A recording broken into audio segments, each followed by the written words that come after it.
Bismillahirrahmanirrahim. Assalamualaikum warahmatullahi wabarakatuh. Pada kesempatan kali ini saya akan mempresentasikan hasil dari proyek saya dan kelompok saya sebelumnya dalam mata kuliah karakter building agama yang akan digunakan untuk memenuhi kebutuhan ujian pada mata kuliah karakter building agama. Pertama-tama, sebelum kita mulai, izinkan saya untuk memperkenalkan diri saya terlebih dahulu. Nama saya Muhammad Richard Ridlo.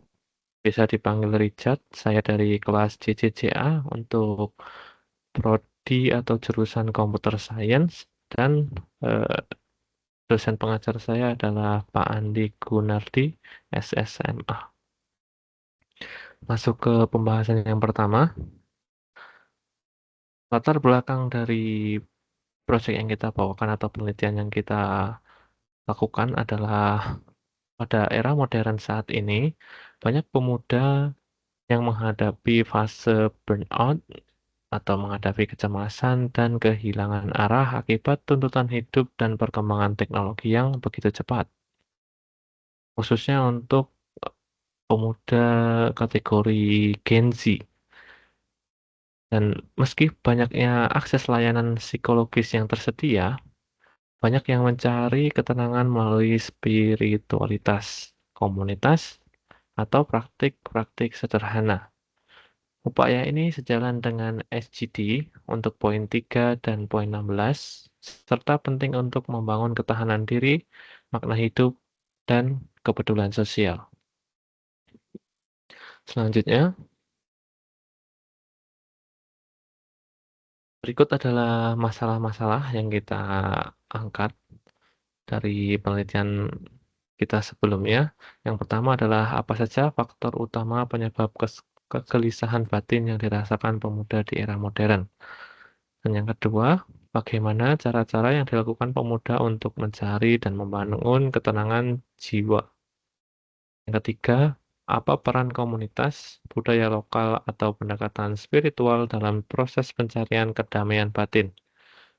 Dan yang terakhir, bagaimana hasil temuan ini dapat berkontribusi pada pencapaian SGD khususnya poin 3 dan poin 16. Lalu, temuan apa yang telah kita temukan pada proyek kita sebelumnya?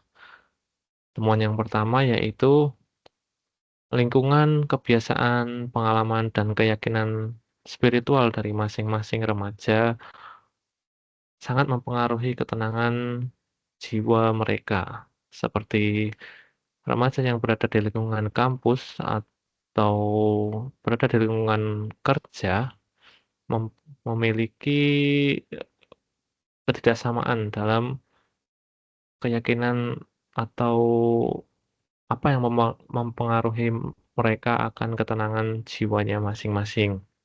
Dan yang kedua, kedamaian batin dapat atau mampu memberi makna pada setiap pengalaman hidup. Yang ketiga, cara mencapainya adalah dengan kegiatan spiritual, hobi, interaksi sosial positif, menikmati momen yang sederhana, atau yang lain-lain. Yang keempat, sejalan dengan teori yang diberikan oleh Galtung, Maslow, dan Frankl tentang makna hidup dan harmoni internal, kita telah melakukan penelitian yang sejalan atau hampir mirip dengan teori yang mereka paparkan. Dan yang terakhir, untuk mendukung atau menggapai SGD poin 3 di poin kesehatan, khususnya mental dan kejiwaan, lalu SGD poin 16 yaitu adalah masyarakat yang damai. Selanjutnya, saran dari saya adalah pemuda disarankan untuk membangun rutinitas yang mendukung ketenangan jiwa melalui spiritualitas, kesehatan fisik, hubungan dan hubungan sosial yang positif.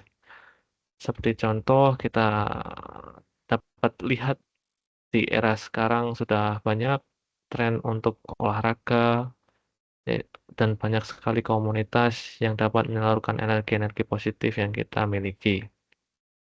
Lalu masyarakat diharapkan dapat menciptakan lingkungan yang aman dan bebas stigma negatif. Sementara ini pendidikan dasar, menengah, serta atas perlu memasukkan program penguatan karakter seperti mata kuliah yang sedang saya jalani kali ini, yaitu karakter building khususnya di bidang agama, lalu ada pengelolaan stres dan kesadaran diri.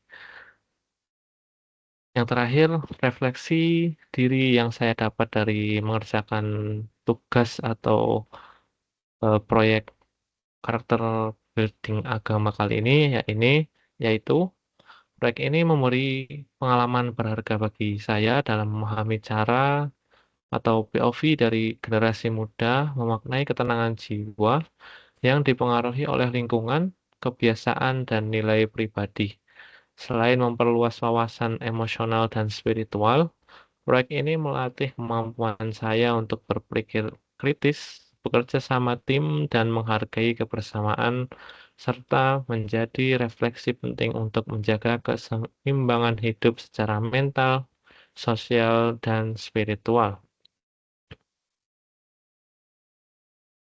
Kurang lebihnya dari saya sekian. Terima kasih. Wassalamualaikum warahmatullahi wabarakatuh.